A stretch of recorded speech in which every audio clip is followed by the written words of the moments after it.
Boa noite a todos. Que a paz de Deus se faça presente em cada lar que está conectado a esta live. Esta é uma promoção do Centro Espírita União Beneficente Allan Kardec, que é uma sociedade localizada na cidade de Dourados, no Mato Grosso do Sul, na rua Ivinhema, número 4565, no bairro Jardim Monte Líbano, onde essa sociedade vem realizando um trabalho filosófico, doutrinário espírita, com base na obra de Allan Kardec,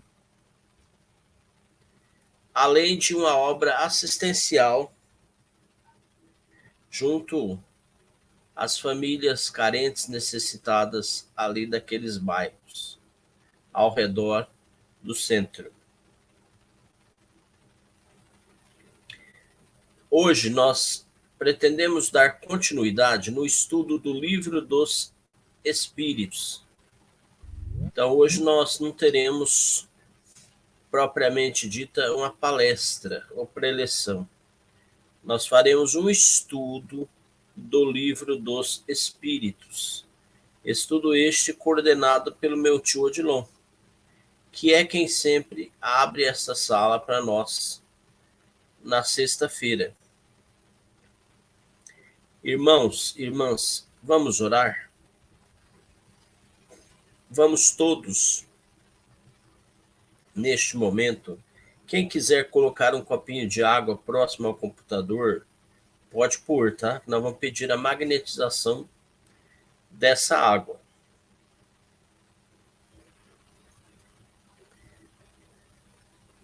Ó Pai eterno, Criador de tudo e de todos,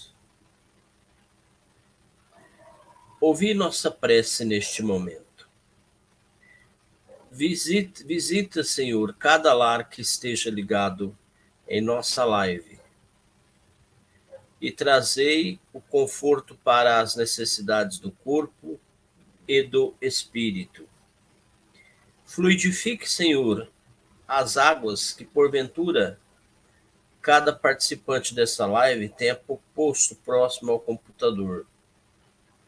Senhor, renova o nosso entusiasmo para que continuemos comandando ou trabalhando nessas lives todas as sextas-feiras.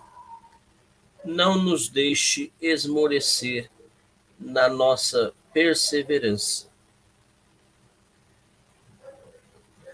Senhor, pedimos a vós a presença de Jesus, o modelo ideal das nossas vidas, que esteja inspirando cada um que vai abordar alguma questão do Livro dos Espíritos. Senhor, queremos orar na noite de hoje também pelos que sofrem, pelos que estão doentes. Essa epidemia do Covid, que volta sob uma nova forma, e é só vós mesmo, Senhor, que pode curar a humanidade doente. Eu lembro também que a Rússia ainda está em guerra com a Ucrânia. E é em vós, Senhor Deus, que a gente acredita que vai acontecer alguma coisa boa que fará com que aqueles dois povos façam as pazes e parem de guerrear um com o outro.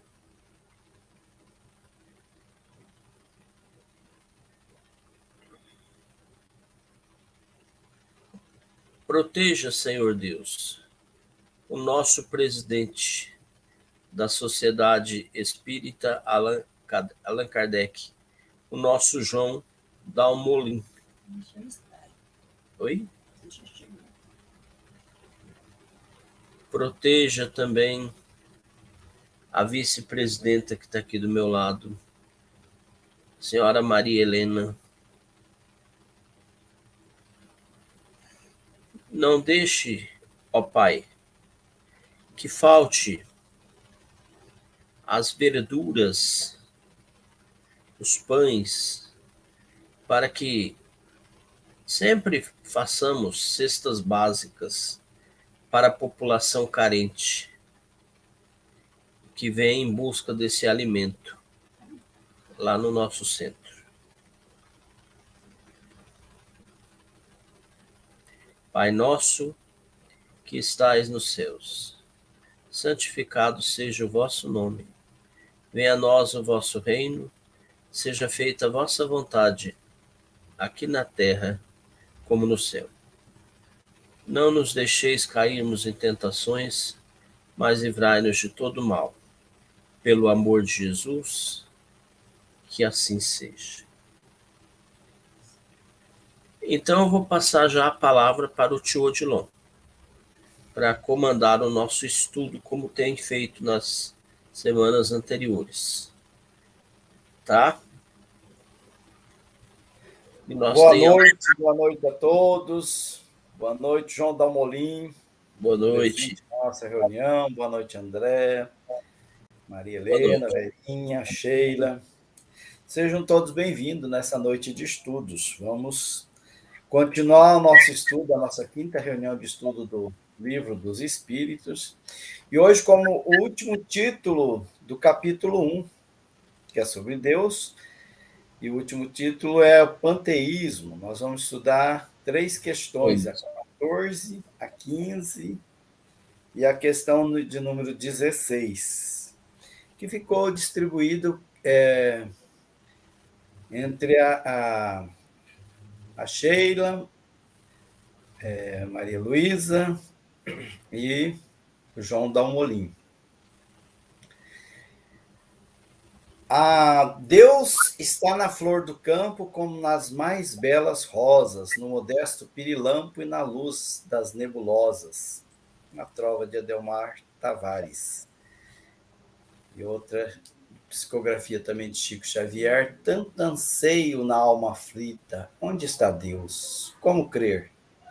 Entretanto, Deus palpita no imo de cada ser. E de Alta de Souza nos traz: nos quadros do mundo inteiro, do mais nobre aos mais plebeus, encontra o fulgor da vida ante a presença de Deus. Com essas trovas, nós introduzimos, então, o nosso estudo da noite de hoje. E, se houver tempo, nós vamos ler o poema de Eurípides de Barçanufo, que é um pouquinho longo, sobre Deus, lá no finalzinho. Vamos ver se ainda sobra um tempo ou durante mesmo o nosso estudo. Muito bem. E hoje, então, nós vamos começar com a questão número 14 de O Livro dos Espíritos, que está por conta da Sheila. Sheila está por sua conta. 14. Deus... Eita! Corre lá pegando o óculos. Deus é um ser distinto, ou seria, segundo a opinião de alguns, a resultante de todas as forças e de todas as inteligências do universo reunidas. Se assim fosse, Deus não existiria, pois seria o efeito e não a causa. Ele não pode ser ao mesmo tempo um e outro. Deus existe. Não podeis duvidar, e isso é o essencial. Crede em mim e não vades além. não vos percais num labirinto de onde não podereis sair. Isso não vos tornaria melhores, mas um pouco mais orgulhosos. Talvez, já que julgaríeis saber, quando na realidade não saberíeis. Então, deixai de lado todos esses sistemas. Vós já tendes muitas coisas que vos tocam mais diretamente, a começar por vós mesmos. Estuda vossas próprias imperfeições para vos livrardes delas. Isto será mais útil do que querer penetrar no que é impenetrável.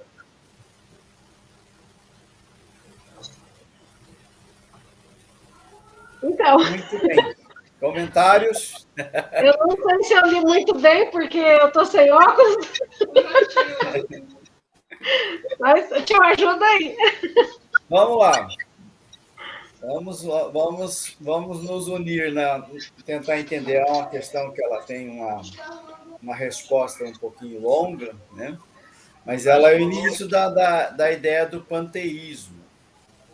O que é o panteísmo? Né? Pan de todos e teísmo de Deus. Né? Então, Deus seria a somatória de tudo. Essa que é a definição mais assim resumida do panteísmo. Né? Somatória de toda a sua criação seria Deus. Então, aqui a pergunta é, será que é isso mesmo? Que ela é resultado de todas essas forças, de todas essas inteligências, que a gente vê a manifestação das inteligências em todo o universo, né? Na sua harmonia, na forma como as coisas são criadas, são geradas, tudo funciona assim de uma forma bastante harmônica. E isso denota, sim, uma inteligência suprema. Então, a pergunta é, Deus é um ser distinto ou ele é resultado dessas inteligências? E aí vem a resposta aqui do Espírito de Verdade, né? Que nós estamos misturando um pouco as coisas, né? Primeira linha que ele diz, se assim fosse, Deus não existiria, porquanto seria efeito e não causa. Então, nós estamos tomando a causa, o efeito, aliás, pela causa, se a gente disser isso. É claro que a gente observa o Criador, né, na sua criatura. Né? Quando a gente diz numa obra, uma música, às vezes até a gente nem cita o nome da música, cita o nome do Criador, não é mesmo? Ou numa pintura bonita, famosa, né? A gente fala bem assim, esse aqui é um Van Gogh. A gente... Mas nós estamos nos referindo, é claro, ao Criador, ao artista. No caso de Deus, essa ideia, né, que seria assim, que Deus está fragmentado na criação, na obra.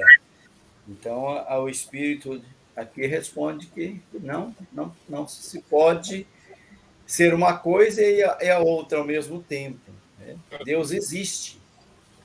E a gente tem isso, né, como nós estudamos nas perguntas anteriores, já dentro de nós, né? Desde lá no início, né? Lá na pré-história, a gente já tinha a ideia que Deus existe. Existe uma força superior a tudo isso que nós conhecemos. E essa é a nossa ideia.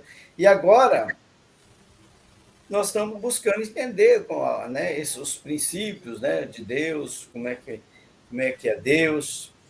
E quando a gente começa a entender, a gente se depara com mais questões ainda a ser resolvidas, né? E isso, às vezes, a gente procura explicar de uma forma mais simplista. Então, ele diz até que isso aqui é uma questão de orgulho, né? Porque o homem é orgulhoso, né? Por ser orgulhoso, né? Homem, todos nós, né? Somos orgulhosos, a gente acha que sabe de tudo e a gente quer ser um pouco de Deus. Deus é par de todo também, então também sou Deus. Então a gente aqui recomenda que a gente deixe de lado todos os sistemas e comece a a entender melhor a visão de Deus pela sua obra, pela sua criação. Estudemos as nossas próprias imperfeições e nos libertemos delas. E evitemos querer penetrar naquilo que é impenetrável. Essa é a ideia. Alguém quer colocar mais alguma coisa? Está à disposição. Eu queria falar um pouquinho que essa ideia do panteísmo, ela não está assim tão distante do movimento espírita. Nós temos um palestrante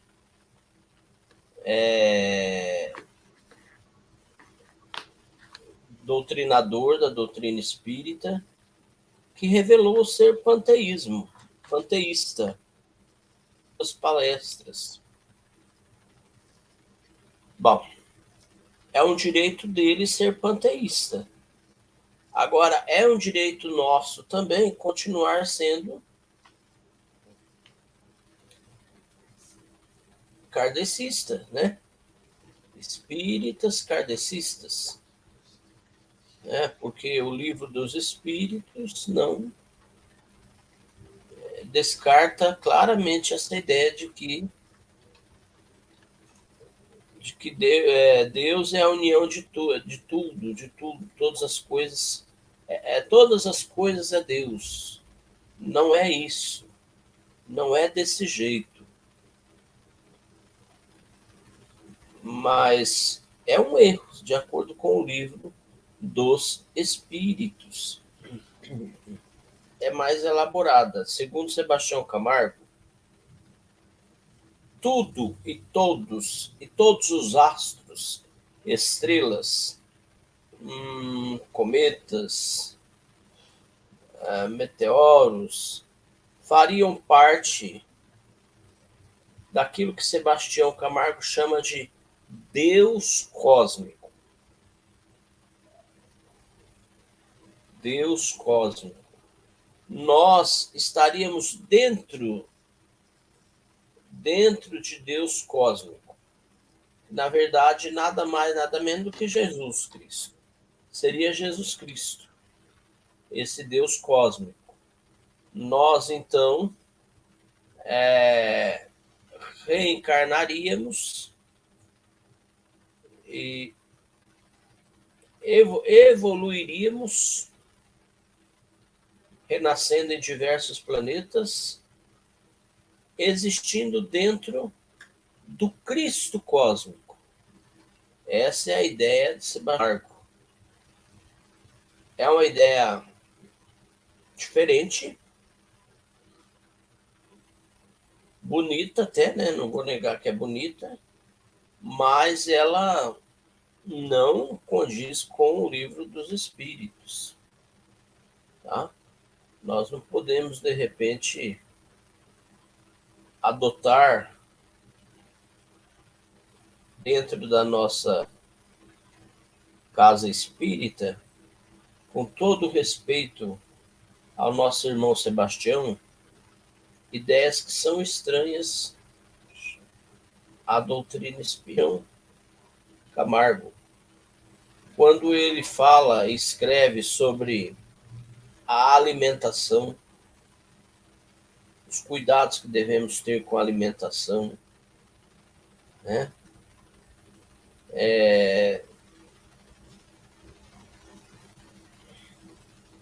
Eu me declaro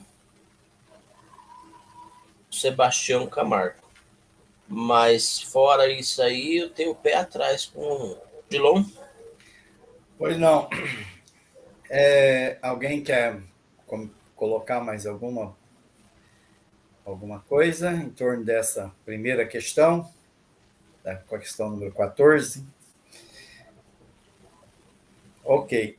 Então, essa questão da ideia do panteísmo, né?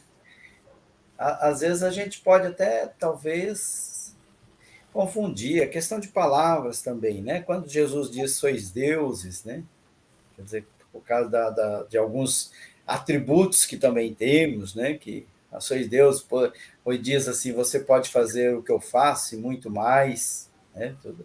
Que nós estamos nessa busca, né, de nos aprimorar e de buscar cada vez mais, usar mais essa espiritualidade, essa energia que nos envolve para poder nos aperfeiçoar e fazer bem mais, né? Então, quando a gente também estuda sobre a previdência divina, né, que Deus está presente em tudo, a onipresença de Deus, onisciência, às vezes a gente pode também levar essa questão, né, de aparentemente, ou alguns afirmam mesmo, né, que Deus seria uma questão fragmentada. Mas a questão aqui, ela nos deixa assim, bastante claro assim, né, que a gente deve buscar fugir dessa questão de confundir a criação com a criatura, né? Deus é distinto, está em toda parte, é onisciente, onipresente, mas é um ser distinto. Muito bem. Vamos para a questão número 15, então, que é a Luísa. Vamos lá, Luísa. Aqui um pouquinho. Uhum. Tá. O que pensar da opinião segundo a qual todos os corpos da natureza, todos os seres e todos os planetas do universo seriam partes da divindade e constituiriam em seu conjunto a própria divindade? Ou seja, da doutrina panteísta. Uma vez que o homem não pode fazer-se Deus, quer ao menos ser uma parte de Deus. Essa foi a resposta. Sheila, aberto para quem quiser contribuir, né? Explicar melhor. Essa questão, a questão é maior que a resposta, né? A resposta é bem curtinha, a questão é um pouquinho mais longa.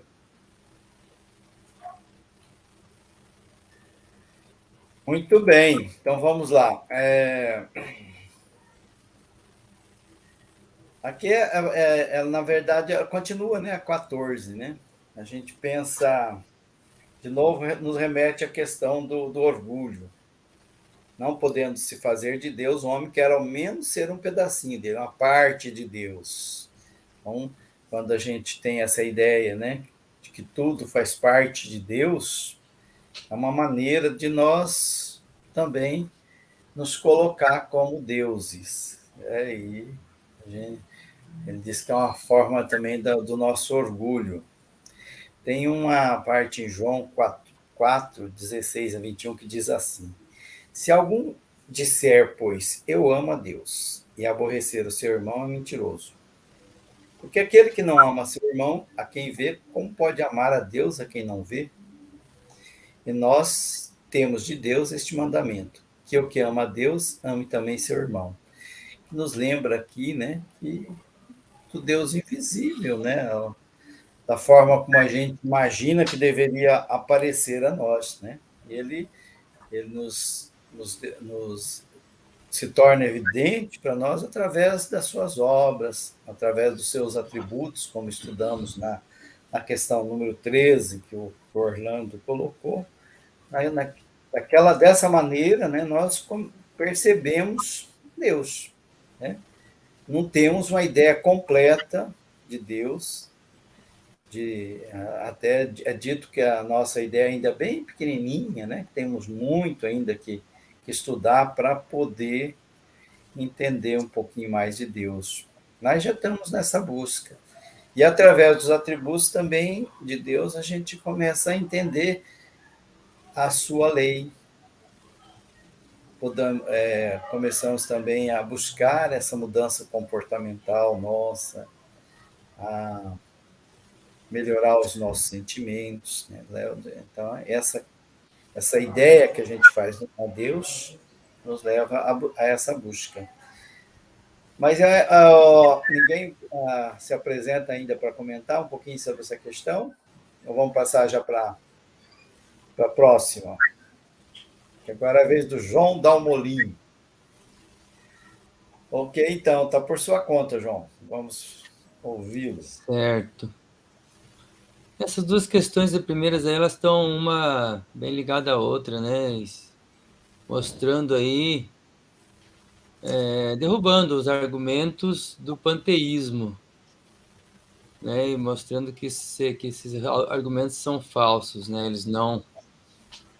eles analisados um pouco mais com razão, eles não têm fundamento, né, de que Deus, as coisas seriam partes de Deus, todos os seres seriam partes de Deus, e aí nós também seríamos um pedaço de Deus, uma parte de Deus,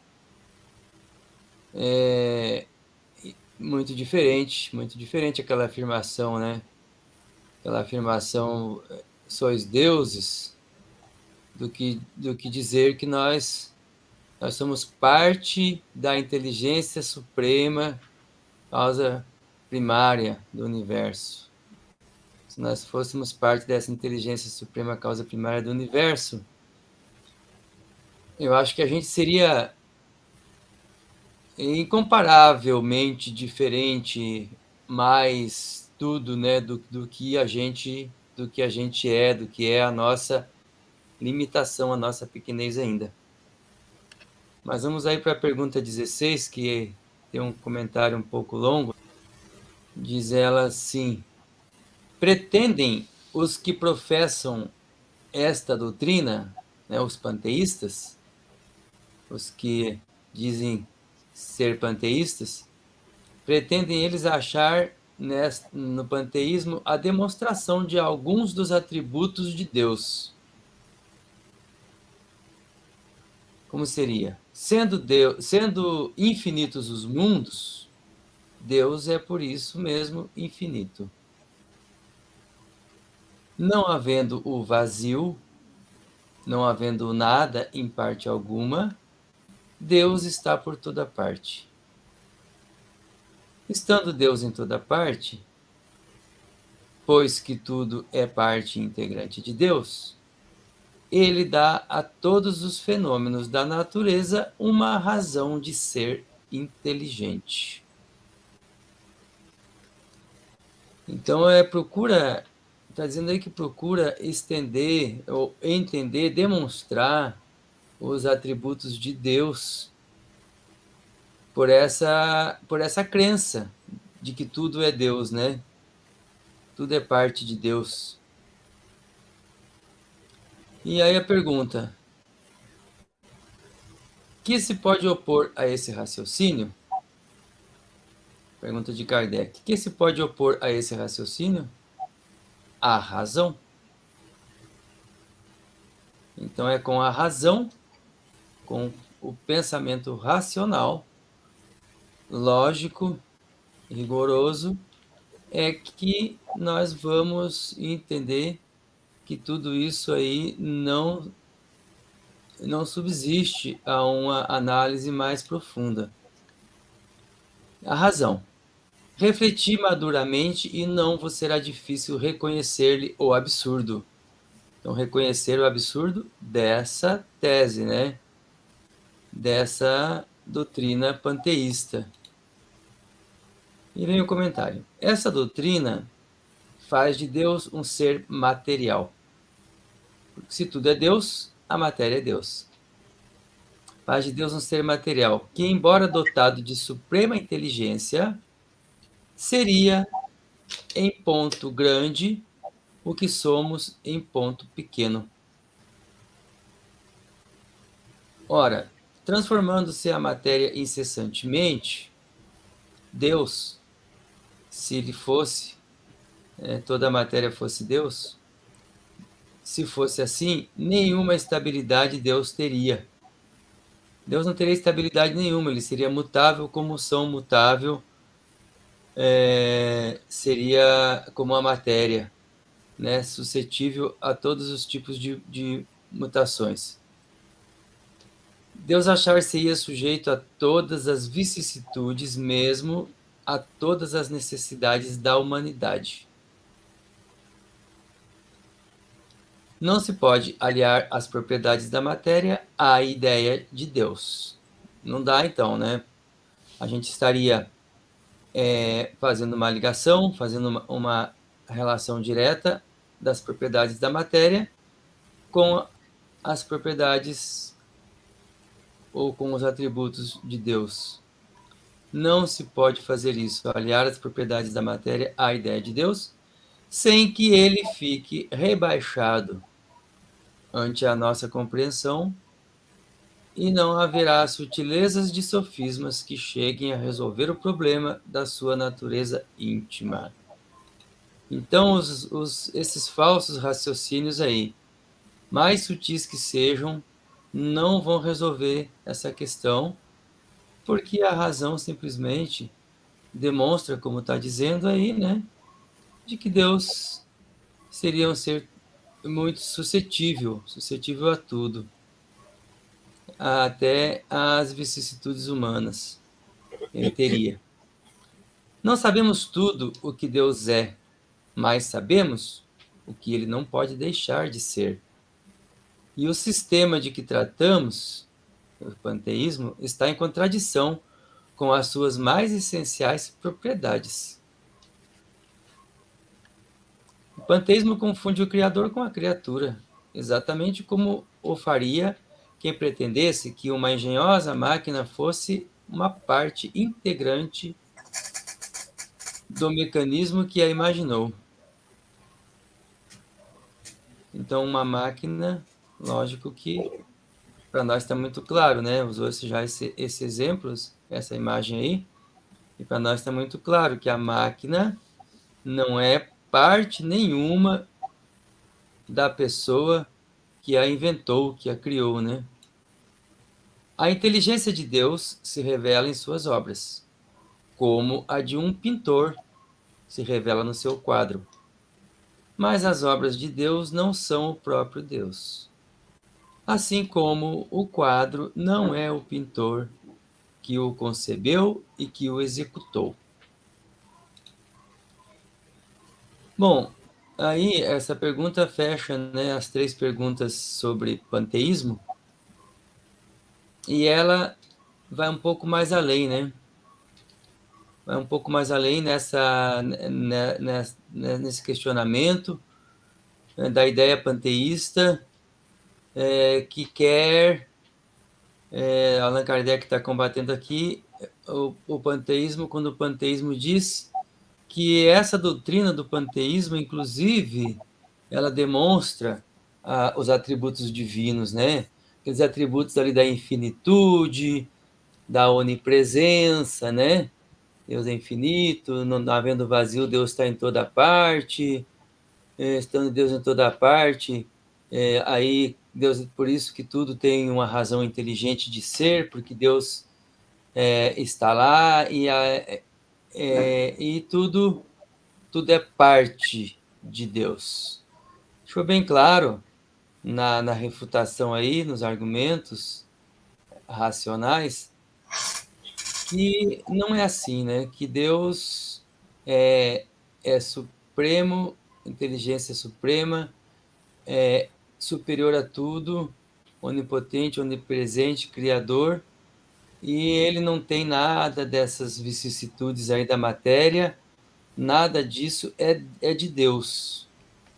Nada disso é de Deus, né? Deus é perfeito, não material. Deus não é material. Deus é imaterial, né? E todos esses argumentos, eles caem por terra quando se percebe claramente que se a gente fosse querer, simplesmente isso, acho que esse é o argumento mais claro. Se a gente fosse querer que essas coisas todas fossem parte de Deus, Deus passaria a ter todas essas vicissitudes e Deus passaria a ter toda essa suscetibilidade, essa mutabilidade que as coisas têm. Foi assim que eu consegui entender também. Ok. Onde está Deus? Do livro Onde está Deus, de José Soares Cardoso. Onde está Deus? Pergunta o cientista. Ninguém o viu jamais. Quem ele é? Responde às pressas o materialista. Deus é somente uma invenção da fé. O pensador dirá sensatamente: não vejo Deus, mas sinto que ele existe. A natureza mostra claramente em que o poder do Criador consiste. Mas o poeta dirá com segurança: e quem afirma porque tem certeza? Eu vejo Deus no riso da criança, no céu, no mar, na luz da natureza. Contemplo Deus brilhando nas estrelas, no olhar das mães fitando os filhos seus, nas noites de luar claras e belas, que em tudo pulsa o coração de Deus. Eu vejo Deus nas flores e nos prados, nos astros a rolar pelo infinito. Escuto Deus na voz dos namorados e sinto Deus na lágrima do aflito. Percebo Deus na frase que perdoa, contemplo Deus na mão que acaricia. Escuto Deus na criatura boa e sinto Deus na paz e na alegria. Eu vejo Deus no médico salvando, pressinto Deus na dor que nos irmana, descubro Deus no sábio procurando compreender a natureza humana.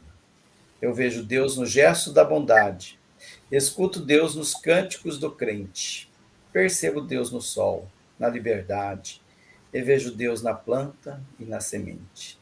Eu vejo Deus, enfim, por toda parte, que tudo fala dos poderes seus. Descubro Deus nas expressões da arte, no amor dos homens também sinto Deus. Mas onde eu sinto Deus com mais beleza, na sua mais sublime vibração, é no coração da natureza, é dentro do meu próprio coração. Onde está Deus? 2 minutos, né? Uhum. Já podemos ir encaminhando para o encerramento. E se alguém mais quiser se pronunciar, falar alguma coisa a mais, ainda temos uns minutinhos. Senão, a gente caminha para encerramento. E na próxima semana, João Dalmolin vai nos trazer algumas visões filosóficas e científicas da natureza. A gente vai entender um pouquinho mais sobre essa questão da criação. Gratidão. Isso, capítulo 2. Aham. Capítulo 2. Ele é um capítulo que trata dessa questão, né, da criação, né, dos princípios gerais do universo. E ele é um capítulo um pouquinho complicado assim, para a gente estudar, né, que fala sobre ciência e tal, mas vamos encarar ele, né, dos elementos gerais do universo. Ele tem o conhecimento dos princípios das coisas, espírito e matéria, propriedade da matéria, e espaço universal. São esses 4 títulos, a partir da questão de 17. E quanto à distribuição das questões, né, depois a gente pode conversar, né, quem que pega cada questão para outra semana, não para a próxima, porque a próxima só vai ser só mesmo a palestra, né, que você vai nos contemplar com a ideia, né, introdutória sobre esse assunto.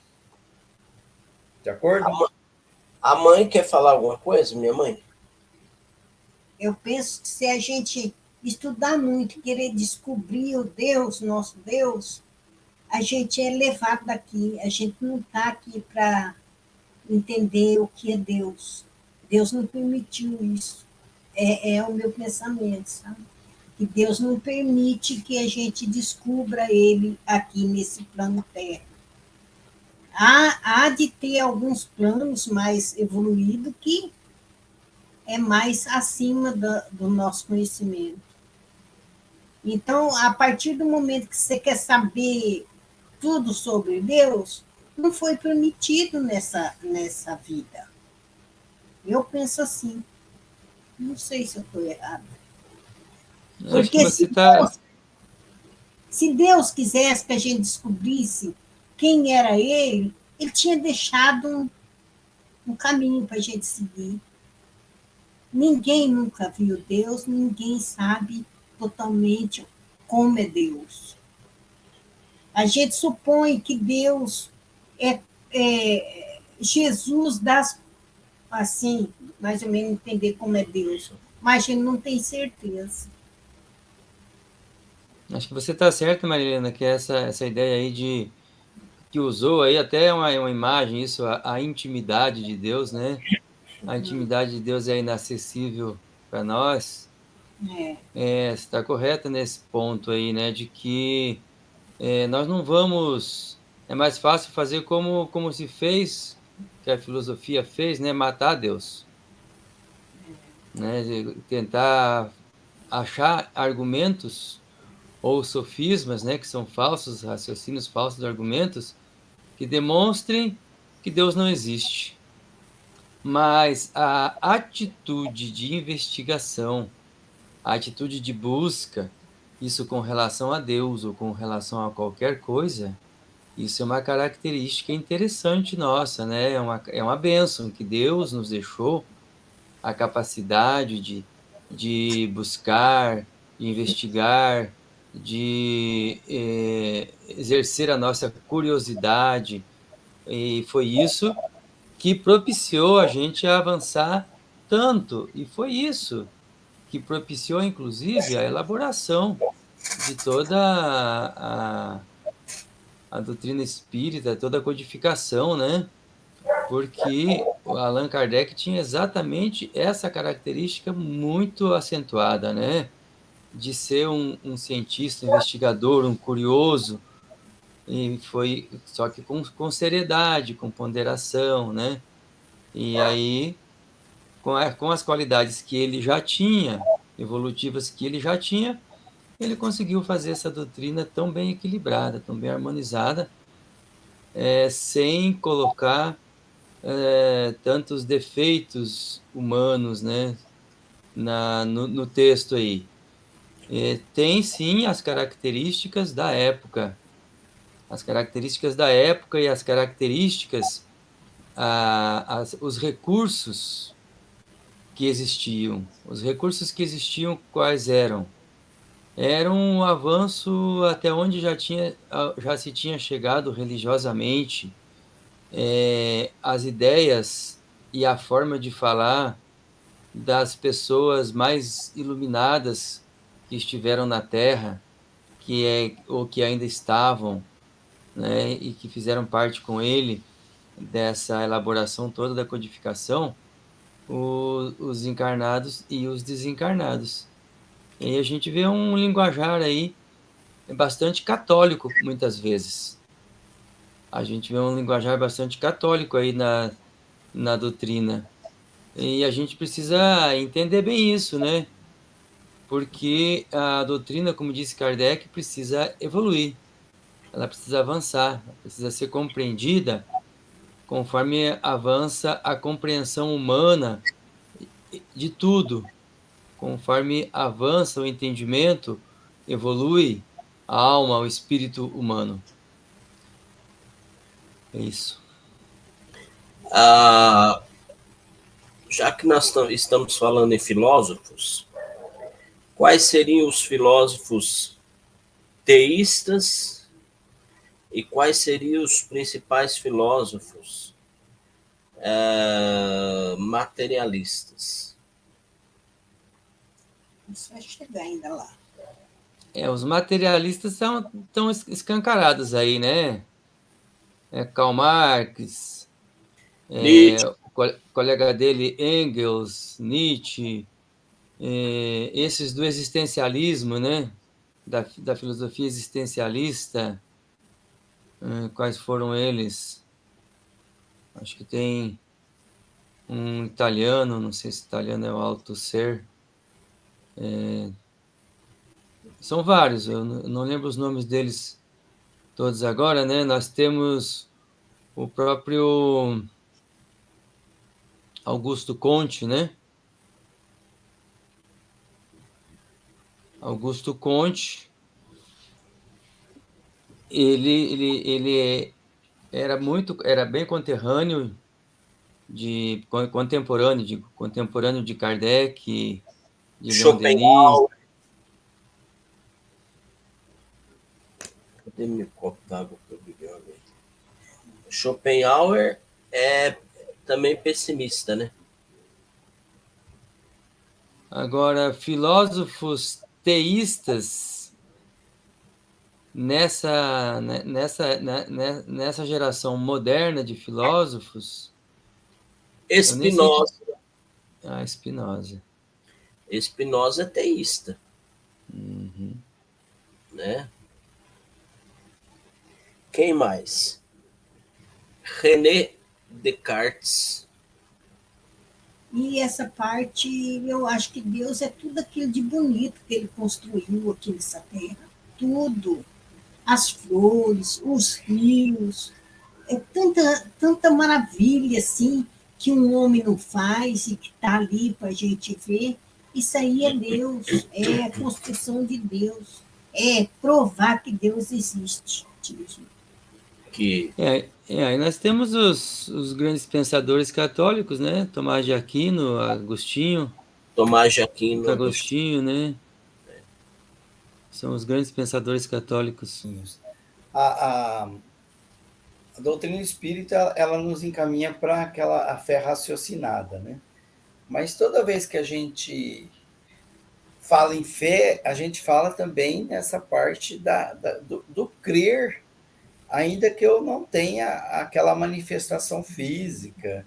É igual quando Cristo disse que bem-aventurado aquele que... Bem-aventurado é o Tomé, né, que precisou ver para crer, mas bem-aventurado é aquele que não precisou ver e crer também. Então, nós estamos caminhando para a união dessas duas questões, né?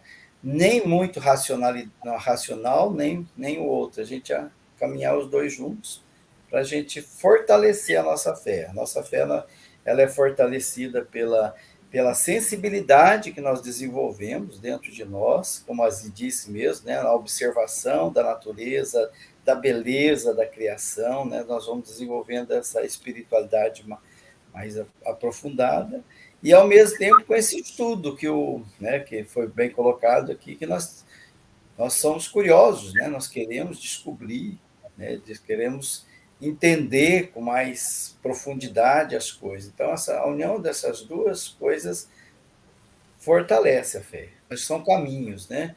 Desde que a Kardec sempre colocou, né, que toda doutrina ela tem que ter uma característica, né, de levar a pessoa a fazer as coisas certas, as coisas do bem, né? Se é uma doutrina que leva a pessoa a fazer o mal, a prejudicar o próximo, se ela é perniciosa, que é a palavra que ele usa lá, aí essa doutrina deve ser condenada.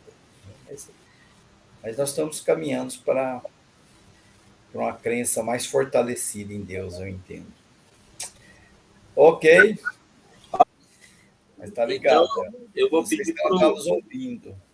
eu vou pedir para o senhor fazer para nós a prece de encerramento. Pode? Pode ser. Vamos, né? Ok, então.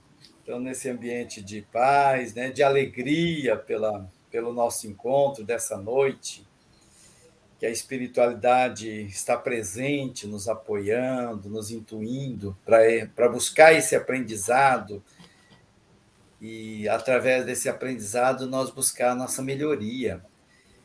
Que eu digo assim: gratidão, Senhor, gratidão, Jesus, nosso Mestre, pelo seu Evangelho, gratidão à doutrina espírita, Allan Kardec, aos espíritos que trouxeram essa doutrina bendita, que nos esclarece, que nos consola, que fortalece a nossa fé através desse estudo. Gratidão, Senhor, por estarmos reunidos em seu nome. Gratidão por essas energias que nos envolvem nesta noite, que elas possam penetrar em nossos lares, possam envolver cada um dos familiares, nossos irmãos, daquelas pessoas que estão necessitadas, daqueles irmãos que vieram em busca de socorro também do plano espiritual, que precisam também dessa energia de amor, de paz, que a espiritualidade possa fazer uso, centuplicar a potência dessa energia em benefício daqueles que sofrem. Que essa água que nós colocamos aqui ao nosso lado, em copos, jarras ou garrafas, possam receber também dessa energia, modificando, tornando uma medicação que vai auxiliar, que vai curar aqueles que dela fazem uso. fizeram uso. Gratidão mais uma vez, que a vossa paz, o vosso amor permaneça entre nós. Que assim seja. Que assim seja. Que assim seja. Muita paz. Gratidão pela Vamos. presença de todos.